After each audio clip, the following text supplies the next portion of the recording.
এমা, তুই ঘর অন্ধকার করে বসে আছিস কেন? চল চটপট রেডি হয়ে নে, চল। কোথায়? মানে আরে বাবা, তোকে নিয়ে চেক আপে যাবো। ইনজুরিটা কি অবস্থা আছে একটু দেখতে হবে তো। যদি বেটারমেন্ট কিছু হয়ে থাকে তাহলে তো ডক্টর ওষুধ পাল্টাবে না। দিদি, অনি এখনো বাড়ি ফেরেনি।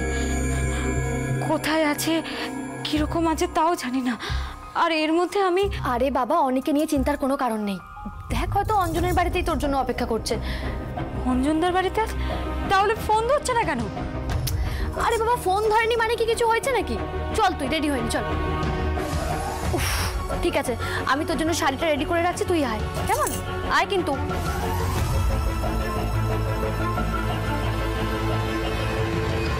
চাই না, চাই না, আমরা এই জীবন চাই না। তাই নাকি? হ্যাঁ, এই জীবন চাস না? না তাহলে কোন জীবন চাস তুই? বাইরে দুনিয়া সম্পর্কে তোর কোনো ধারণা আছে? না, নেই, না নেই বাবা। এই বাড়িতে যা চলছে তার থেকেও খারাপ। কি বললি? হ্যাঁ বাবা, যদি তোমার কোনো ক্ষমতা না থাকে, যদি তুমি কিচ্ছু না করো, তাতে কোনো অসুবিধা নেই আমাদের। আমরা কষ্ট করে নেব বাবা, কিন্তু প্লিজ, কারো দয়ায় বাঁচতে পারবো না আমরা, সেটা চাই না। বিপ্লব, বিপ্লব হচ্ছে না? বিপ্লব করবি তোরা? সেটা তো কবে শুরু হয়ে গেছে বাবা। তোমরা সেটাকে ধামাচাপা দেওয়ার চেষ্টা করছো, কিন্তু না বাবা, আর বেশি দিন নেই। আর পারবে না, তোমরা সেটাকে ধামাচাপা দিতে পারবে না। এবার আমার কাছে একটা চুপ, একদম চুপ। মেয়ের মুখে লাগাম দেওয়া হবে না। আজ বেঁচে গেছে, কিন্তু এরপর ও পার পাবে না কিন্তু। হ্যাঁ, আমি ছোট নই, আমি এখন অনেক বড় হয়েছি। কোনটা ভালো কোনটা মন্দ সেটা বোঝার ক্ষমতা আমার হয়েছে। ও তাই বুঝি? এই, তাহলে এটা ভালো করে বুঝে নে। হ্যাঁ, এবার থেকে আমি যা চাইবো তুই ঠিক সেটাই করবি, আর অন্য কোনো কিছু নয়। ওটা তুমি আমার উপর ছেড়ে দাও। হ্যাঁ, শোন, তুই আজ থেকে আর বাড়ি থেকে এক পাও বাইরে বেরোবি না, বুঝেছিস? মা, তুমি দাদাকে চুটিয়েছিস তুই, হ্যাঁ, আর এখন তোর হয়ে কেউ কিচ্ছুটি করতে পারবে না। তুমি দাদার সঙ্গে একটু আলাদা করে একবার কথা বলুন না। বলবো, আগে দাদার মাথাটা একটু ঠান্ডা হোক। তবে বেলা, তোমার মেয়ে একটা কথা পরিষ্কার বলে দিচ্ছি। হ্যাঁ, এবার যত তাড়াতাড়ি সম্ভব ওর একটা ব্যবস্থা আমাদের করতেই হবে। মানে বাবা, তুমি কি বলছো? হ্যাঁ, বিয়ে দেব, তুই শ্বশুর বাড়ি যাবি, সেখানে গিয়ে সুখে ঘর সংসার করবি, আর আমাদেরও শান্তিতে থাকতে দিবি। তার মানে বাবা, তুমি আমাকে দিদি ভাইয়ের মতো জোর করে? হ্যাঁ, জোর করে বেশ করবো। যদি দরকার হয় জোর করব, আর যদি বেগতিক দেখি না, তাহলে তার কোপটা পড়বে তোর ওই প্রেমের ওপর। হ্যাঁ, ওকে ভ্যানিশ করতে একটা মুহূর্ত লাগবে না। না বাবা, না বাবা, প্লিজ না।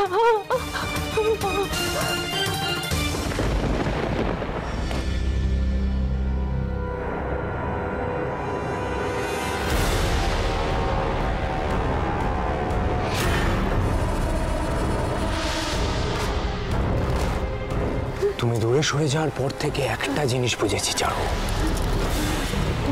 যে জিনিস সহজে পাওয়া যায় তার মধ্যে কোনো মজা নেই। এই যে আগের দিন যেটা জোর করে পেলাম, আহা, তার মধ্যে একটা নেশা আছে,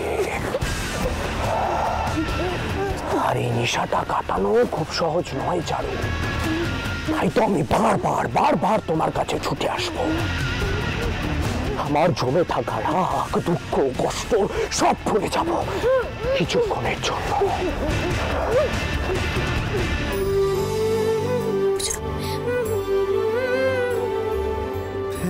বাড়িতে কি বলে এসেছিস?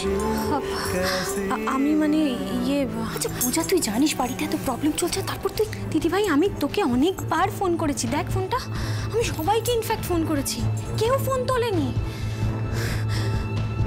কি ব্যাপার বলতো পূজা, তোকে এরকম লাগছে কেন? দিদিভাই,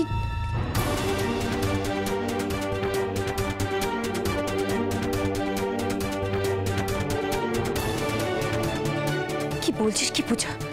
এক্স্যাক্টলি দিদিভাই, আমি এই কথাটা অনেকক্ষণ ধরে দুর্গাকে বলার চেষ্টা করছি, কিছুতেই আমি বলতে পারছি না। পূজা, এত কিছু ভাবার সময় নেই, আমাদের এক্ষুনি দুর্গাকে কথাটা জানাতে হবে। চারু তো এক্ষুনি এখানে ছিল, কিন্তু এখন তোকে দেখতে পাচ্ছি না, কোথায় গেল কিছুই তো বুঝতে পারছি না। আচ্ছা অঞ্জনদা, এসে তো একবার বাইরে দেখি। হ্যাঁ হ্যাঁ চল।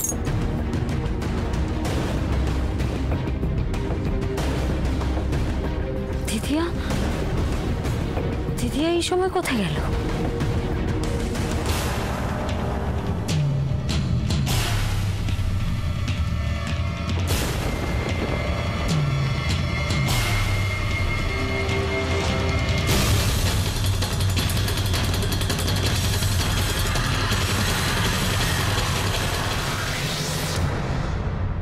আশেপাশে সব জায়গায় দেখে এলাম, অমনি কোথাও নেই। কি হবে এখন? কোথাও গেলে তো আমাকে বলে যেত, সেকেন্ডের মধ্যে কোথায় চলে গেল। নিশ্চয়ই নিশ্চয়ই দিদির কোনো বিপদ হয়েছে। কিন্তু দুর্গা, আমরা তো এখানে সবাই রয়েছি, কি করে কিছু? পূজাও তো বাইরে থেকে এসেছে, অথচ আমরা কিন্তু কেউ ওকে লক্ষ্য করিনি। তার মানে তুই বলতে চাইছিস বৌমনিকে কেউ? না না না, সেটা পসিবল নয়, কারণ চারু এতক্ষণ আমার সাথেই ছিল। আচ্ছা, আমাদের ভিতরের ঘরটা দেখা হয়নি। বৌমনি যদি ভেতরে থাকতো তাহলে তো সাড়া দিত, তাই না? না না দিদি ভাই, আমরা একবার খুঁজে দেখি। হ্যাঁ চলো। কিছু একটা পড়লো, ভারী কিছু একটা।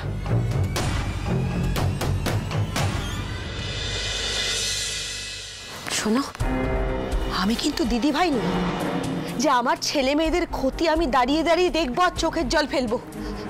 আমি কিন্তু এ সমস্ত সহ্য করবো না।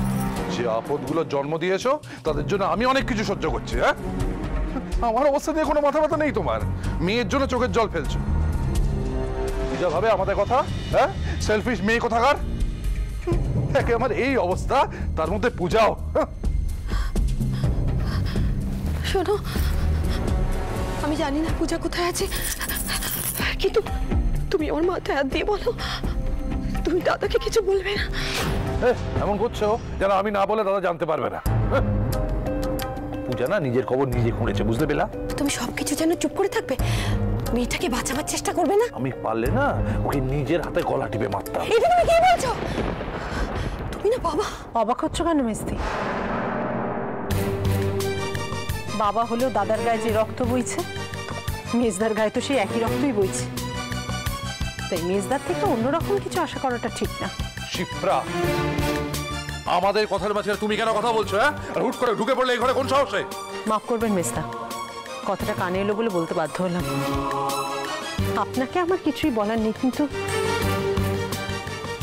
মিস্তি, তোমার চোখে জল কেন? যা করতে এসেছিস সেটা তো করা হয়ে গিয়েছে, এবার যা এখান থেকে। পূজার জন্য চিন্তা হচ্ছে, তাই তো? মায়ের মন নানান আশঙ্কার কথা ভেবে। ছোট ছোট কথা বাড়াস না, তুই এখন এখান থেকে যা। চলে যাব মিস্তি, তার আগে শুধু তোমাকে একটা কথা বলবো।